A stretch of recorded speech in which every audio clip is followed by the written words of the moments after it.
Tagad es izaugšu liels, pēc piedalīšos ZZ čempionātā. Bet Rīgā ZZ čempionāta pusfinālā tikās visi tie skolēni, kur bija izauguši līdz nepieciešamajam vecumam, lai piedalītos lielākajās prāta un sporta spēlēs Latvijā. Viens no dalībniekiem Rīgas pusfinālā bija arī grupas PER dalībnieks Ralfs Eilants. Jā, tik tiešām. Es domāju, ka mums arī labs rezultāts būs. Cerams. Sākumā jau grūti gāja ar klasi vienoties, kurš brauc, kurš nē. Ar video gāja pirmo pārbaudījumu diezgan labi, bet tagad esam kaut kā tikuši un esam laimīgi, jā. Šajā pusfinālā gaisā tiešām bija sajūta un laimes sajūta, ko varēja izbaudīt īpaši sagatavotajos dalībnieku tērpos. Man ieinteresēja tās jūsu maiciņas, jūs paši viņus taisījāt? Vakar tie 4 stundas meitenes sēdēja un taisīja visus. Un palīdz sportot? Jā, mēs vienkārši...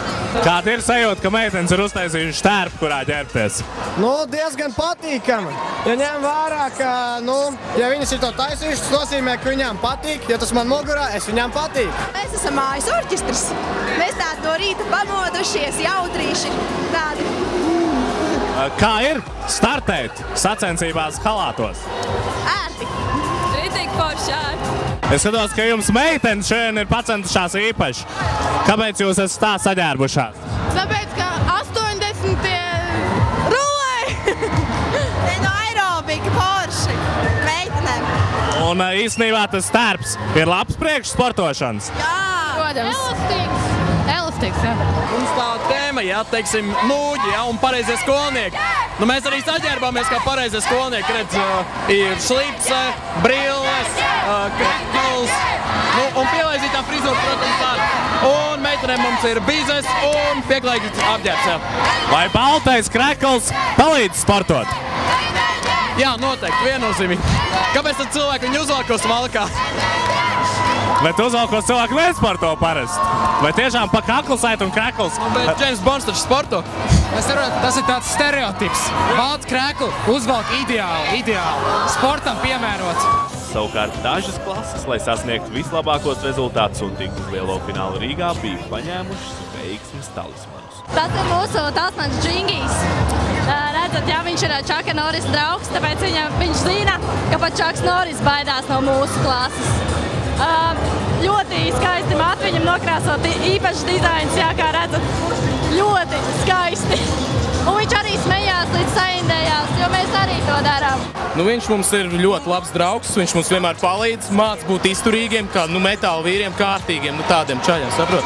Lai mūs neviens netraumē, lai mēs vienmēr visi izturam un lai mēs vinnētu. Tu esi tās kā klases talismans. Jā, tā varētu teikt. Kāpēc tieši tīģeris? Tāpēc, ka mēs esam spēcīgi. Un vai tas spēks jums izpaudās šodien? Labi rezultāti bija? Jā, normāli. Skriet tīģeri tērpā bija grūti vai viegli? Protams, ka grūti, bet tīģeri jau visu var. Ne tikai tīģeri, bet arī ikviena dalībnieka spēkos bija paveikt viss. Gan piedalīties aizraujošajos sacensību posmos, gan arī īpaši sagatavotajās ZZ čempionāta aktivitātēs, LGSMS čempionātā un AKSA deju. Ir ļoti interesanti. Mēs jau arī piedalāmies un domājam, ka galvenais nav uzvarēt, jo atrakcijas ir interesants. Interesanti jau ir tajās piedalīties. Pieņemsim, kad es biju maziņš, slaigā aiz tiem mīkstiem pušiem. Bet tā, ka man palika 7 gadi, bija zīme tikai līdz 6 gadu vecumam. Ja? Un tagad beidzot atkal es varu piedalīties tajos lielajos pušos. Baigi forši, riktīgi patīks. Šoreiz Ralfa klasē nepaveicās un uz lielo finālu viņa netika. Uz lielo finālu Rīgā, lai varētu mājās braukt ar galveno balvu velosipēdu, visticamāk ar kājām dosies Rīgas pilsētas 2. ģimnāzijas 7. B klase, Rīgas 64. vidusskolas 8. B klase, Pumpuru vidusskolas 8. A klase, Rīgas kultūras vidusskolas 8. A klase, Rīgas pilsētas 2. ģimnāzijas 10. C klase, Rīgas 6. vidusskolas 10. A klase, Rīgas Jūglas vidusskolas 11. A klase un Rīgas valsts ģimnāzijas 11. D klase. Kā vēsts cenas ZZ čempionāta paruna, lai tiktu uz lielo finālu Rīgā, ir nepieciešams kaut kas vairāk par treniņu tērpu. Tam mēs nevaram nepiekrist. Oskars Lepers, Kaspars Markus, Tautas balss.